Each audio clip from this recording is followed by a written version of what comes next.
कभी मैं भी अपने घर जाऊं, मेरी नींदों को पर लग जाए, मैं उड़ के ख्वाब नगर जाऊं, कभी बैठ के चांद की नाव में किसी झील के पार उतर जाऊं।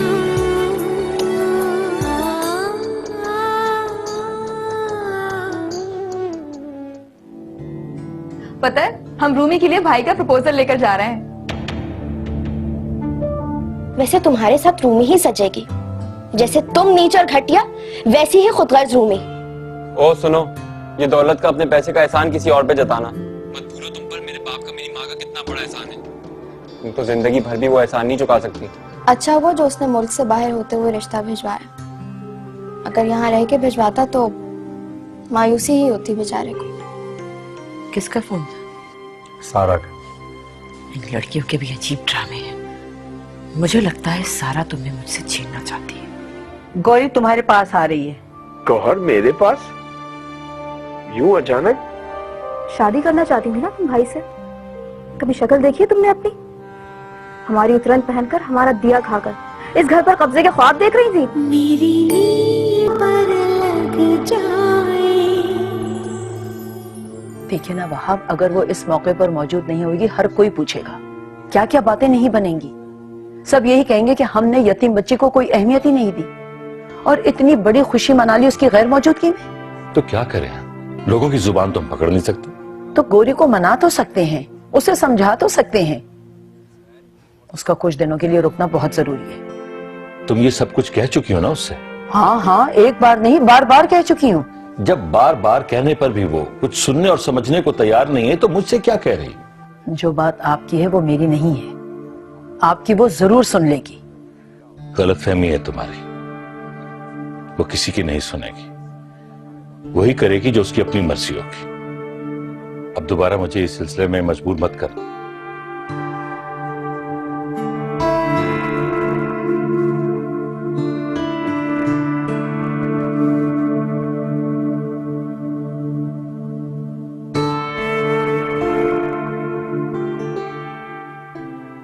अच्छा नानी, मैं जा रही हूँ।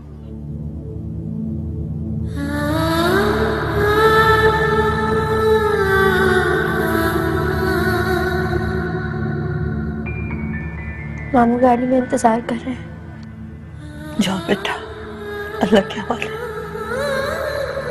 अपना बहुत ख्याल रखिएगा। किसके लिए? मेरे लिए। मुझे आपकी दुआओं की जरूरत है। मैं रहूं या ना रहूं, लेकिन तुम हमेशा मेरी दुआओं के हिसाब में रहोगी। मैं आपको रोज फोन करूंगी। ना बेटा ना, कोई जरूरत नहीं मुझे फोन करने की। बस तुम अपना वहां दिल लगाने की कोशिश करना। दिल तो लग ही जाएगा, मेरा अपना घर है, मेरे अब्बा का घर। आप बेफिक्र रहे। खुदा करे ऐसे ही हो। बेटा तुम ट्रेन में अपना बहुत ख्याल रखना, ठीक है? मैं इकबाल को फोन कर दूंगी, वो तुम्हें लेने आ जाएगा। अच्छा नानी। जाओ बेटा, अल्लाह की अमान।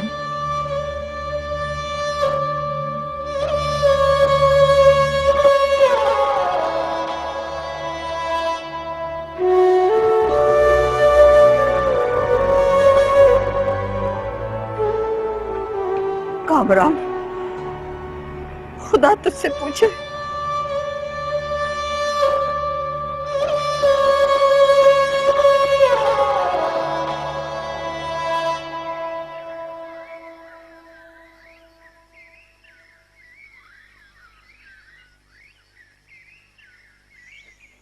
दादी जान, बाजी कब तक आएंगी? अरे मुझे क्या पता है कब आएगी कब आएगी। सवेर से नाक में दम कर दिया तुम लोगों ने। अपनी पढ़ाई पे ध्यान दो। बाजी कब आएगी, बाजी कब आएगी? बड़ी खुशबू आ रही है। क्या बना रही हो बेगम? कलेजा भून रही हूँ अपना, दिल जला रही हूँ, दिमाग उबल रहा है मेरा। तुम्हारी तबीयत तो ठीक है, हाँ हाँ, मेरी तबीयत तो बिल्कुल ठीक है। पत्थरों की भी तबीयत खराब होती है कोई? मैं तो पत्थर हूं ना, सालों से तुम लोगों की ठोकों पे रह रही हूं। अरे इकबाल, तुझे गौरी को साफ कह देना चाहिए था। क्या हमारे घर में उसके लिए कोई जगह नहीं है? अरे कम आमदनी, ढेरों खर्चे, बहू कहाँ कहाँ बचत करेगी? है क्या क्या देखेगी? तुम्हें गौरी को साफ मना कर देना चाहिए था। अरे अम्मा, ये क्या मना करेंगे? इनकी तो दिली मुराद भर आई है, लाडली बेटी जो घर आ रही है। अच्छी तरह समझती हूँ दिल से कितने खुश है ये। अरे नहीं नहीं शोभ, ऐसी बात नहीं है, गलत फहमी है तुम्हारी, तुम यकीन करो मेरा। अब मैं साफ साफ तो मना नहीं कर सकता था ना, क्यों माँ? हाँ, तू तो सदा का बामुरवत है, कभी किसी को मना नहीं किया इसने। हाँ हाँ, सारी मुरब्बतें, सारी मोहब्बतें, सब कुछ तो दूसरों के लिए, मेरे लिए तो यार कुछ भी नहीं है। अब्बा, अपने बाजी को लेने स्टेशन जाना है। हाँ हाँ जाना तो है। अच्छा माँ, मैं चलता हूँ। ऋषभ, मैं स्टेशन जा रहा हूँ। वैसे तो ट्रेन के टाइम पे आने का इम्कान कम है, अगर देर हो जाए तो परेशान नहीं होना। हाँ हाँ, जाओ जाओ, बहुत बड़े हातिम ताई के औलाद हो ना तुम।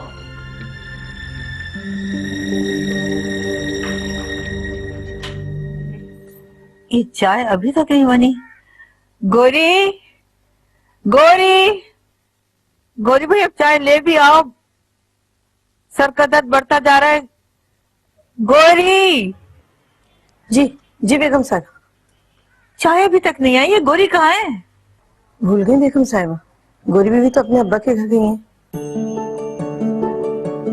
हाँ, मैं तो बिल्कुल ही भूल गई। और देखो तो मेरी बच्ची के चले जाने से घर का निजाम कैसा बिगड़ गया। किसी ने चाय को भी नहीं पूछा। ये घर के बाकी अफराद कहाँ चले गए? सोनी बीबी और बेगम साहबा तो बाजार गई हैं। साहब तो अभी तक दफ्तर से आए नहीं। अच्छा, मुझे चाय तो ला के पिलाओ। बेगम साहबा, गोरी बीवी तो अपने अब्बा के घर पहुंच गई होंगी ना, और अपने बहन भाइयों के साथ खेल रही होंगी। पहुंच गई होगी। रजत, तो मेरी बच्ची के नेक नसीब के लिए दुआ किया करो। उसने तो कभी खुशी देखी नहीं, वो तो अपने मालिक की रजा में राजी है। बस दुआ करो कि उसे सब्र का सिला मिल जाए। जी बेगम साहब, मैं आपके लिए चाय लाती हूँ।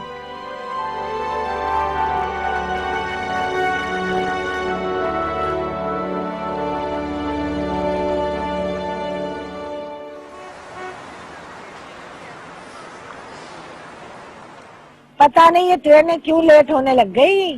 ये रेलवे वाले भी ना, तौबा। अरे ये मानी है ना, और ये समझ, कैसे हो तुम लोग? ठीक। अब्बा तो बहुत प्यारे हो गए। गोरी, अपनी दादी और अम्मा से भी मिलो। जी। अस्सलाम वालेकुम दादी। हाय हाय, जीती रहो जीती रहो। कैसी हो? मैं ठीक हूँ। सलाम अम्मा। वालेकुम अस्सलाम। सफर तो ठीक रहा ना तुम्हारा? सफर बहुत मजे का रहा। रात को बैठेंगे तो सुनाऊंगी सफर की दास्तान। गौरी बाजी, ये बस इतना सा सामान लाई है आप? सिर्फ एक बैग? मेरा तो बस इतना सा ही सामान है। वो क्या है ना, हम अल्लाह लोग हैं, दरवेश टाइप। सामान कहाँ रखूं? अम्मा, गौरी बाजी हमारे कमरे में रहेंगी ना? मानी, ये सामान ले जाओ और जाके दादी के कमरे में रखो। हाय हाय, मेरे कमरे में क्यों? मेरे कमरे में कौन सी जगह है? तो बच्चों के कमरे में कौन सी जगह है? या आप ये कहना चाह रही हैं कि मैं इसे अपने कमरे में सुलाऊं? तुम मुंह क्या देख रहे हो? लेके जाओ सामान दादी के कमरे में। ले जाओ ले जाओ।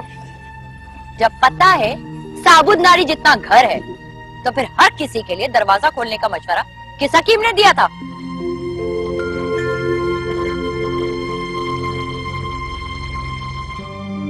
गोरी बेटा, तुम हाथ मुंह धो लो, फ्रेश हो जाओ, फिर हम सब बैठ के साथ खाना खाएंगे। भूख तो लगी होगी तुम्हें? जी अब्बा।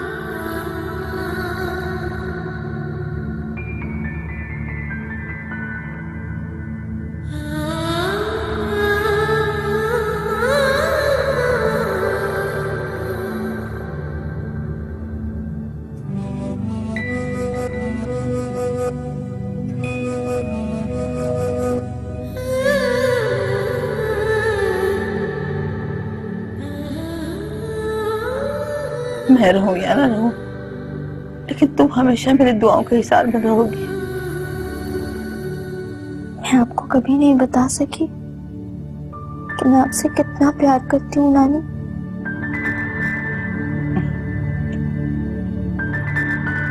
अरे है अभी तक सोई नहीं और ये खिड़की में बैठी क्या कर रही हो? आप जाग रही हैं दादी? ये कोई वक्त है जागने का? है मेरी समझ से तो आधी रात हो चुकी है। तुमने खिड़की खोल दी, मेरी आंख खुल गई।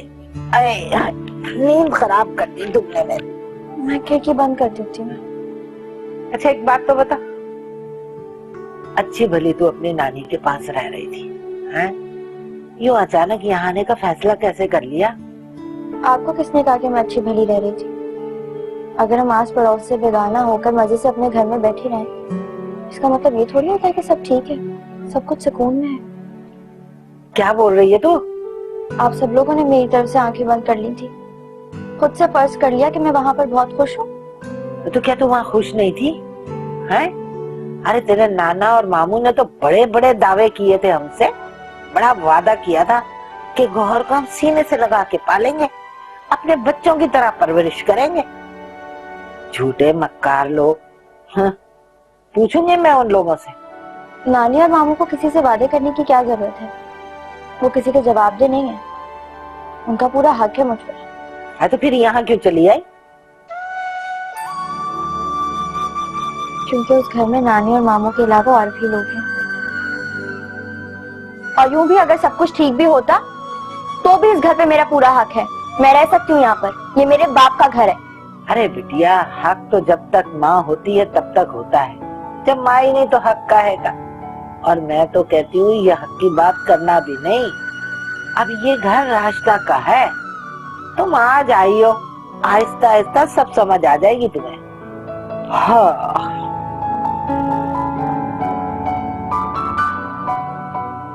अरे अब सो जा, मुझे भी नींद आ रही है। अच्छा, मगर मुझे तो नींद नहीं आ रही। मैं बत्ती बंद कर देती। अरे ना ना ना, लाइट ना बंद करना भाई, अंधेरे से मुझे बहुत घबराहट होती है। तो क्या आप बत्ती जला के सोती हैं? ये सारी रात जलती रहेगी? उफ, इसका मतलब है मुझे सारी रात जागना पड़ेगा। आप खामोश हो जा, मुझे नींद आ रही है। अच्छा ठीक है, आप सो जाएं, मैं नहीं बोलती। ना सर पे आकाश मेरे, ना ज़मीन मेरे पाँव में, कोई थाम ले जो हाथ मेरा, कभी मैं भी अपने घर जाऊं। मेरी नींदों को पर लग जाए, मैं उड़ के ख्वाब नगर जाऊं। कभी बैठ के चांद की नाव में, किसी झील के पार उतर जाऊं।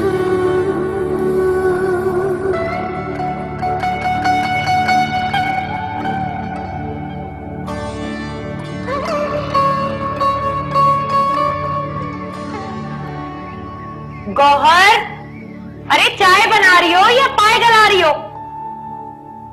तौबा है, वैसे बड़ी सुस्त लड़की है ये। तुम तो हिलना बंद करो। बेटा मुझे गिलास भी ला दो। अम्मा, फाकरा भाभी से बात हुई आपकी? हाँ किया था मैंने एक दिन फोन। खैर खैरियत लेती रहा करें, बड़ी पहुंच है समी की, कभी भी जरूरत पड़ सकती है उसकी। क्या तो तुम बिल्कुल ठीक रहे हो। ए राजदा, बिटिया तू भी कभी फोन कर लिया कर फाखरा को, आखिर वो तेरी बड़ी चिटानी है। अरे अम्मा मुझे तो बख्श दो, फाखरा बेगम का नखरा इतना है, मैं नहीं बर्दाश्त कर सकती। याद नहीं है आपको, जमीला चची के घर शादी पर कैसे ठस्से से मिली थी, जैसे हम कोई कमी कमी न हो। चार बातें तो मुझे भी सुनाई थी, लेकिन प्यासा ही कुएं के पास जाता है। जब से मेरे दोस्तों ने सुना है कि मैं समी का सगा चचा हूं, सबके रवैये बदल गए मुझसे।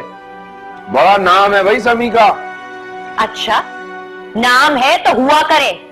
मैं किसी की टेढ़ी निगाह बर्दाश्त नहीं कर सकती। अरे राजदा मेरी बच्ची, अपने अंदर लचक पैदा कर। देख जरूरत पड़े तो गधे को भी बाप कहना पड़ता है। चलो तुम लोग नाश्ते पे, स्कूल को देर हो रही है। माँ, राजदा को क्यों तंग करती हैं? आप एक दिन छोड़ के फोन कर लिया करें। राजदा, तुम अम्मा को नंबर मिला के दे दिया करो। हाँ हाँ, मैं कोई डरती हूँ फाखरा से? अरे बच्चे तो हमारे अपने हैं ना, हमारा खून है उनकी रगों में। हमारे काम नहीं आएंगे तो फिर किसके आएंगे?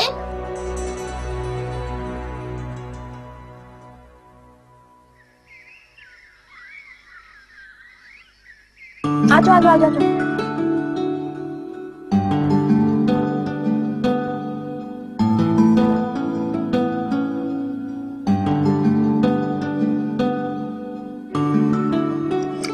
बाजी, ये तो बहुत मजे के हैं। और ये चटनी। बाजी, आपके आने से तो हमारे मजे हो गए हैं। जल्दी जल्दी खा लो, अम्मा पड़ोस से आती होंगी, भले ही डांट पड़ेगी। इसमें बड़ा डांटने वाली कौन सी बात है? थोड़े से पकौड़े तो बनाए। अम्मा रोज मोहल्ले में निकल जाती हैं, कल फिर बनाएंगे। अम्मा ने देख लिया, डांटेंगी। एक तो इस घर में सारे के सारे काम चोर निकम्मे, बड़े से लेकर छोटे तक, किसी को कोई परवाह नहीं है। अरे तुम दोनों यहाँ क्या कर रहे हो? ट्यूशन पढ़ने नहीं गए हो? गौरी बाजी ने सब होमवर्क करा दिया है। और हाँ अम्मा, गौरी बाजी पढ़ाती ही बहुत अच्छा है, डांटती तो बिल्कुल भी नहीं। अरे कमबख्तो, तुम लोगों को अकल कब आएगी?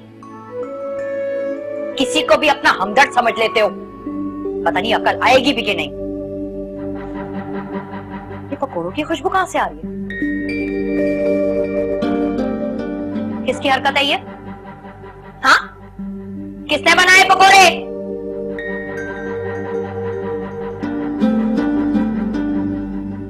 यकीनन ये अय्याशी तुमने ही की होगी, है ना? सुनो लड़की, घर के काम और पढ़ाने की हद तक तो ठीक है, लेकिन ये शाह खर्चियां मेरे घर में नहीं चलेंगी। आइंदा अगर तुम मेरी मर्जी के बगैर मेरे बावर्ची खाने में गई ना, तो टांगे तोड़ के रख दूंगी मैं। बड़ी आई दावतें उड़ाने वाली। चलो तुम लोग अपने कमरे में।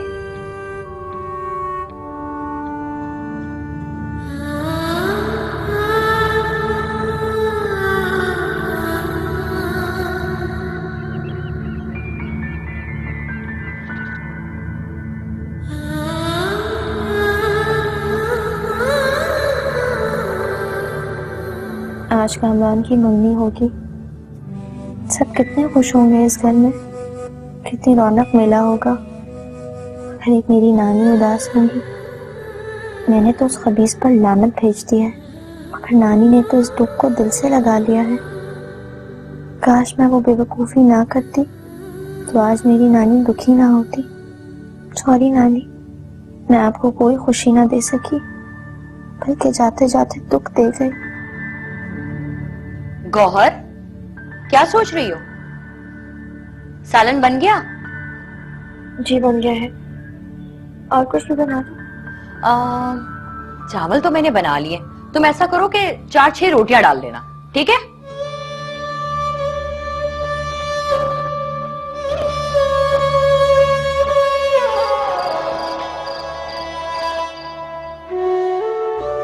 ये लीजिए। हाय हाय, इतना तेल डाल दिया। अरे लड़की, तुम तो महीने भर का राशन 15 दिन में खत्म कर दोगी। तेल ज्यादा नहीं डाला, भुनाई अच्छी तरह से की है ना, इसलिए आपको ऐसा लग रहा है। खुशबू तो बहुत अच्छी आ रही है बेटा। अब्बा खाकर देखिए, जायका भी बहुत अच्छा लगेगा। हाँ, तुम्हारे अब्बा ने तो इससे पहले जायकेदार खाने खाए ही नहीं है। अम्मा, मेरा मतलब ये नहीं था। गौहर, तुम चाहे जैसा भी पका लो, लेकिन हमारी राजदा का मुकाबला नहीं कर सकती। पर खुदा ने इसके हाथ में जायका ही बहुत दिया है। मैं मुकाबला कर भी कहाँ रही हूँ दादी, मैंने तो बस इनका हाथ बटाने के ख्याल से आज खाना बना लिया, वरना मुझे अच्छा खाना बनाना आता कहाँ है। नमक ज्यादा डाल दिया बेटी।